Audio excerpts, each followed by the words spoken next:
ఎప్పటికప్పుడు తాజా వార్తలను అందిస్తున్న జీకే న్యూస్ కు స్వాగతం. Welcome to GK news. ఎన్నికల హామీలు అటకెక్కించి నిగ్సిగ్గుగా విజయోత్సవాల పాటంశెట్టి సూర్యచంద్ర ఇండిపెండెంట్ ఎమ్మెల్యే అభ్యర్థి తీవ్ర ఆరోపించారు. గెలిపే లక్ష్యంగా అన్ని వర్గాల ప్రజలకు వందలాది హామీలు ఇచ్చి అధికారంలోకి వచ్చి 2 ఏళ్లు దాటినా ఏ ఒక్క హామీని పూర్తి స్థాయిలో నెరవేర్చకుండా కూటమి ప్రభుత్వం విజయోత్సవాలు జరుపుకోవడం సిగ్గుచేటని జగ్గంపేట ఇండిపెండెంట్ ఎమ్మెల్యే అభ్యర్థి పాటంశెట్టి సూర్యచంద్ర తీవ్రస్థాయిలో ధ్వజమెత్తారు. అరకొర పనులు చేసి పూర్తిగా హామీలు నెరవేర్చినట్టు మహాసభలు నిర్వహించడం ప్రజలను వంచడమేనన్నారు.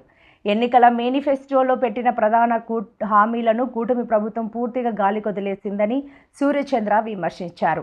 మహిళలకు ప్రతి నెల ఇవ్వాల్సిన 1500 మహాశక్తి పథకం ఏమైందని, నిరుద్యోగులకు నెలకు 3000 రూపాయల భృతి ఇస్తామన్న హామీ ఏ తీరానికి చేరిందని, కౌలు రైతులకు 20,000 సాయం ఎక్కడని, ఎస్సీ ఎస్టీ బీసీ మైనార్టీలకు 50 ఏళ్లకే పింఛన్ ఇస్తామన్న మాట ఏమైందని, వృద్ధులు వితంతువులు వికలాంగుల పింఛన్ల పరిస్థితి ఏంటని, కాపు ఎస్సీ బీసీ కార్పొరేషన్లకు నిధులు కేటాయించకుండా ఉత్సవాలు ఎలా చేసుకుంటారని సూర్యచంద్ర ప్రశ్నించారు. జగ్గంపేట నియోజకవర్గంలో 25,000 ఇళ్లు నిర్మిస్తాం, 25,000 మంది నిరుద్యోగులకు ఉద్యోగాలు ఇస్తామని నమ్మబలికిన ఎమ్మెల్యే కుమారుడు జ్యోతుల నవీన్ కుమార్ ఇప్పుడు ఆ హామీలను పూర్తిగా మర్చిపోయారని సూర్యచంద్ర మండిపడ్డారు. హామీల అమలులో 0 సాధించిన మీరు 200 కోట్ల అవినీతి మార్కును దాటి దోపిడీలో మాత్రం రికార్డు సృష్టించారని ఆరోపించారు. ఎన్నికల ముందు ఏలేరు నది ఆధునీకరణ చేస్తామన్నారు. తీరా గెలిచాక ఏలేరులోని ఇసుక మొత్తాన్ని దోచేస్తూ ఇసుక మాఫియాగా మారారన్నారు. మల్లవరం ఎత్తిపోతల పథకం పూర్తి చేస్తామన్నారు. నేటికి పనులు మొదలుపెట్టి లేదన్నారు. ఎన్నికల ముందు కిర్లంపూడి గోకవరం మండలాల్లో డిగ్రీ కాలేజీలు ఏర్పాటు అన్నారు. నేడు ఆ ఊసే లేదు. గెలిచిన వెంటనే గోకవరంలో ఫైర్ స్టేషన్ సంత మార్కెట్ నిర్మిస్తామన్నారు. గెలిచి 2 ఏళ్లైనా ఎక్కడ వేసిన గొంగని అక్కడే ఉన్నట్టుంది.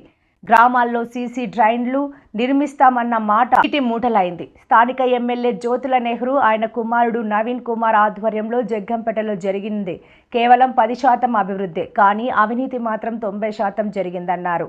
ప్రజా సమస్యలపై గలమెత్తుతూ అవినీతిని ప్రశ్నిస్తున్న తమపై తప్పుడు కేసులు బనాయించడం చేతగానితనానికి నిదర్శనమని, కేసులకు భయపడమని, ప్రజలకు సమాధానం చెప్పి తీరాల్సిందేనని సూర్యచంద్ర స్పష్టం చేశారు.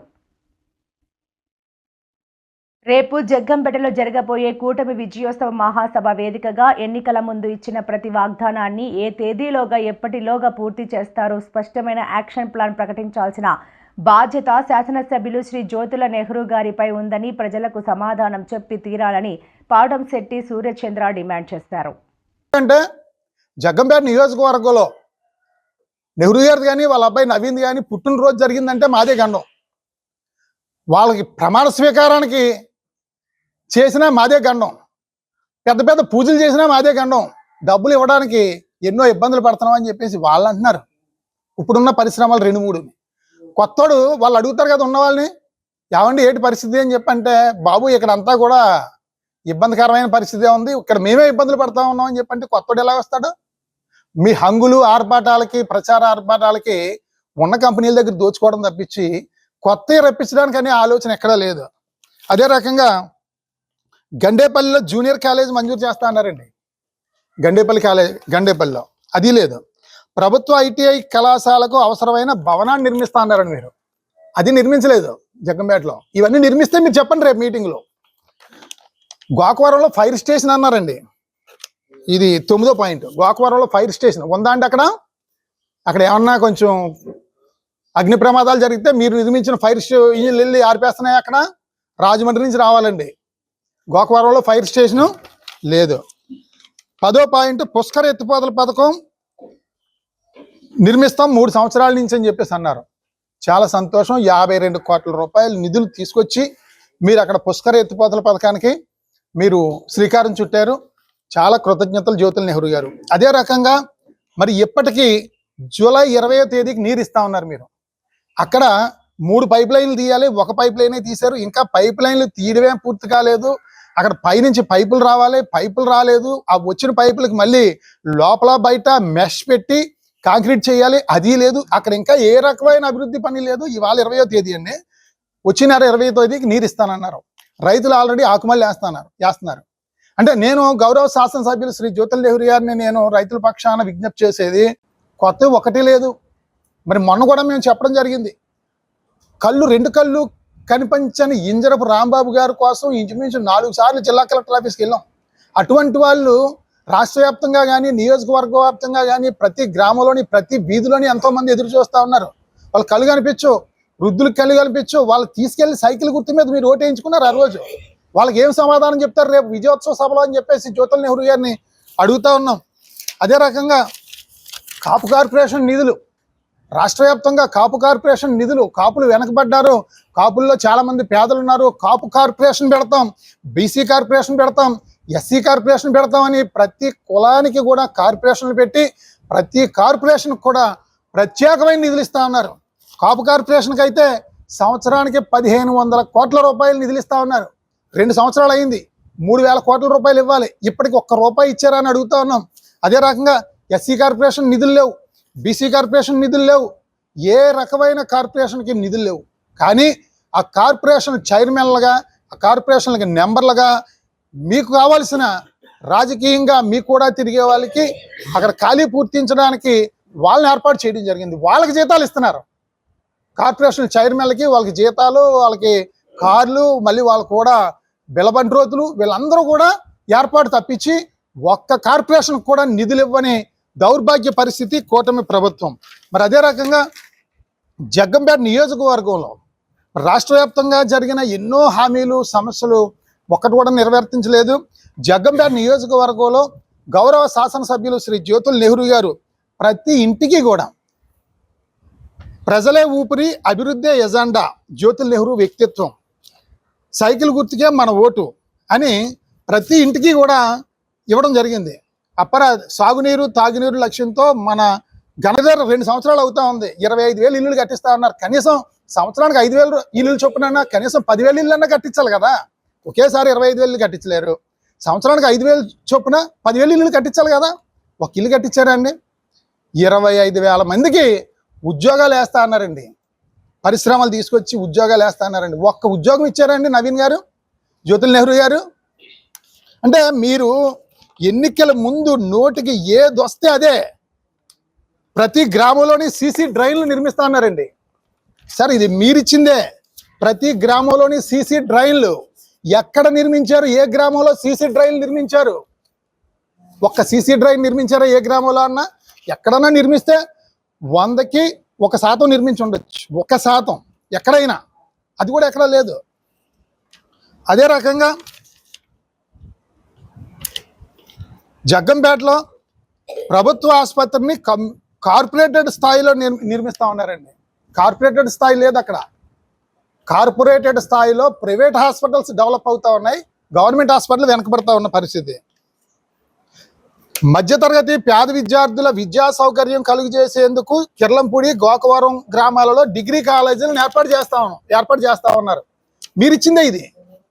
జగ్గంపేట, గోకవరం, కిర్లంపూడిలో డిగ్రీ కాలేజ్ ఎక్కడుందండి?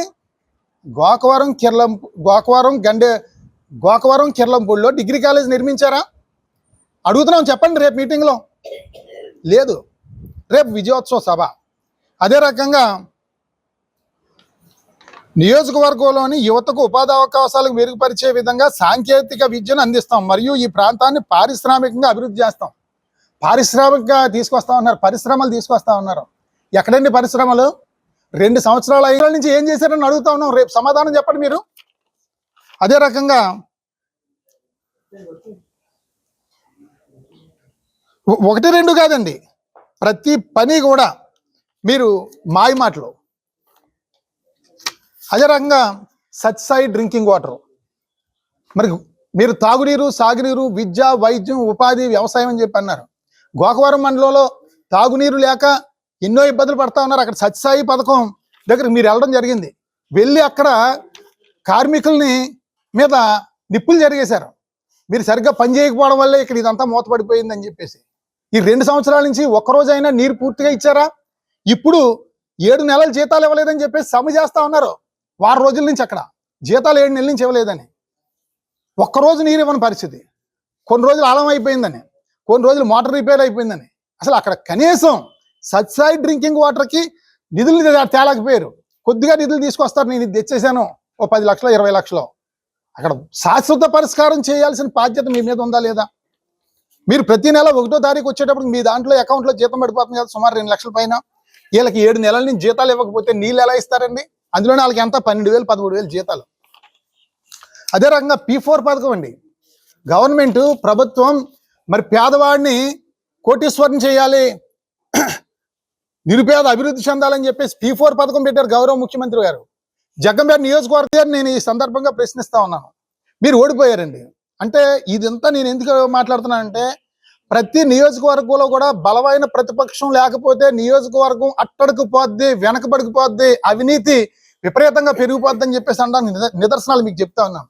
జ్యోతుల్ నెహ్రూ గారు జనవరి 26, 2019లో మీరు శృంగరాయనపాలెం, ఎస్తేమాపురం, కృష్ణవరం బ్రిడ్జికి మీరు శంకుస్థాపన చేశారు. కొన్ని నెలలకు మీరు ఓడిపోయారు. ఓడిపోయిన తర్వాత జ్యోతుల చంటిబాబు గారు ఎమ్మెల్యే అయ్యారు. మరి మీరు అడగాల్సిన బాధ్యత మీ మీద లేదా?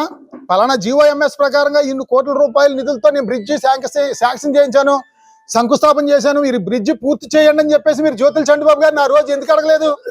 మీరు గత 5 సంవత్సరాల్లో జ్యోతుల చంటిబాబు గారు ఎమ్మెల్యేగా ఉన్నప్పుడు, మీరు జ్యోతుల్ నెహ్రూ గారు ప్రతిపక్షంలో ఉన్నప్పుడు మీరు ఒక్కరోజైనా ప్రెస్ మీట్ పెట్టి కానీ ఒక అధికారి కన్నా సరే మీరు బ్రిడ్జి ఎందుకు నిర్మించట్లేదని ఎందుకు అడగలేదని అడుగుతా ఉన్నాం. ఆ రోజే మీరు అడుగుంటే ఎప్పుడో బ్రిడ్జ్ అయిపోను. అప్పుడు మీరు అడగలేదు. ఎందుకంటే నేను ఓడిపోయాను కదా, నాకు పని ఏంటని. నేను ఓడిపోయాను కదా, నాకు పని ఏంటని చెప్పేసి మీరు పెన్షన్ తీసుకోవడం మానేయాలి కదా.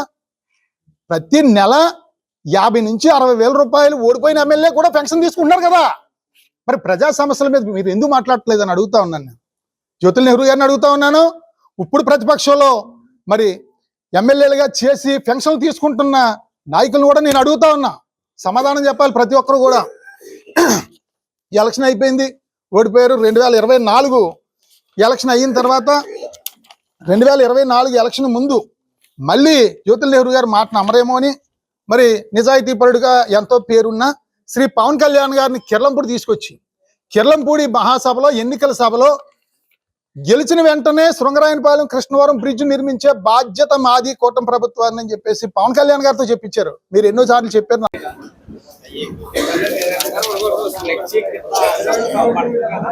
నమస్తే అండి, పాటంశెట్టి సూర్యచంద్ర, జగ్గంపేట నియోజకవర్గం ఇండిపెండెంట్ ఎమ్మెల్యే అభ్యర్థిని. కూటమి ప్రభుత్వం ఏర్పడి 2 సంవత్సరాలు పూర్తవుతున్న సందర్భంగా బూరుపూడి గ్రామంలో మా ఇంటి వద్ద ఏర్పాటు చేసిన మీడియా సమావేశానికి వచ్చినటువంటి మీడియా సోదరులందరికీ, ప్రతి ఒక్కరికి కూడా పేరు పేరున హృదయపూర్వక కృతజ్ఞతలు. ఆంధ్రప్రదేశ్ రాష్ట్రంలో దేశవ్యాప్తంగా 2024 సంవత్సరంలో జరిగినటువంటి సార్వత్రిక ఎన్నికల్లో అత్యంత ఘన విజయం సాధించిన కూటమి ప్రభుత్వానికి, నరేంద్ర మోదీ గారికి, చంద్రబాబు గారికి, శ్రీ పవన్ కళ్యాణ్ గారికి, మా జగ్గంపేట నియోజకవర్గ శాసనసభ్యులు శ్రీ జ్యోతుల్ నెహ్రూ గారికి, మా ఎంపీ సభ్యులు శ్రీ తంగెళ్ళ ఉదయ శ్రీనివాస్ గారికి, తెలుగుదేశం, బీజేపీ, జనసేన కార్యకర్తలందరికీ కూడా ప్రతి ఒక్కరికి కూడా శుభాకాంక్షలు తెలియజేస్తా ఉన్నాను. అదే రకంగా 2024 సంవత్సరంలో కొన్ని అనివార్య పరిస్థితుల వల్ల ఇండిపెండెంట్ ఎమ్మెల్యేగా పోటీ చేసిన నాకు గాజుల గుర్తుపై తమ అమూల్యమైన ఓటు మీ నిండు మనసుతో, ఎంతో ప్రేమాభిమానాలతో, పార్టీ సీట్ ఇవ్వకపోయినా, నీ వెనకాల ఎవరున్నా లేకపోయినా మేమున్నామని చెప్పేసి 12,531 మంది గాజుల గుర్తుపై ఓటు వేసి, మరి రాష్ట్రంలోనే ఇండిపెండెంట్లు ఎంతోమంది పోటీ చేశారు.